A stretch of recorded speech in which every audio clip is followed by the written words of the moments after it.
দেশ পুরুষ হবে আমাদের নিয়াত্তা নিয়ে মানুষের রাগ বেশি, জেদ বেশি, অভিমান বেশি। দেখেন না, স্বামীর সাথে ঝগড়া লাগে, হাড়ি পাতিল ভেঙে ফেলে দেয়, স্বামী তুলে আছাড় মারে, রাগ করে সংসার তুই বাপের বাড়ি চলে যায়, রাগ করে 20 কোটি মানুষ তুই দেশ তুই পালিয়ে গেছে।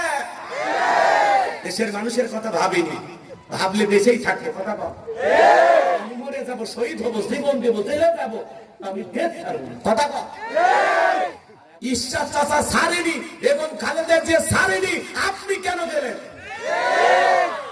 তার মানে ঈশ্বর চাচা দেশকে ভালোবাসতো, দেখুন খালেদা জিয়াও দেশকে ভালোবাসতো, আর আপনার ভালোবাসার অভাব ছিল।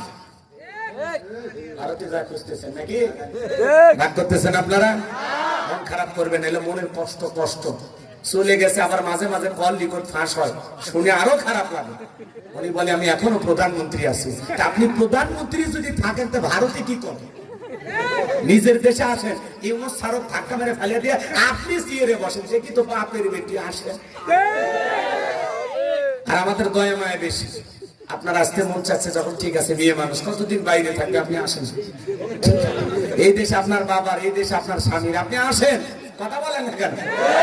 বুবু আইবা তুমি আইবা গো, সেই দিন আইসা বুবু ক্ষমতা পাইবা না।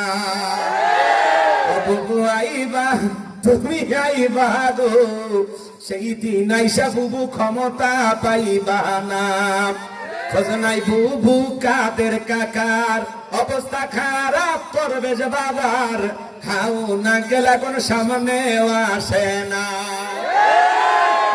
কর্মী সব জেলের ভিতর, আমি আসি ডরের ওপর, তখন জানি আসে গ্রেফতারি পরোয়ানা। বুবু আইবা তুমি আইবা গো, সেই দিন আইসা বুবু চিয়ার পাইবা না।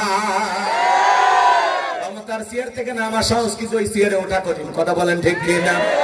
সম্মানিত ভাইরা, আমার সত্যিকারী দেশপ্রেমিক নেতা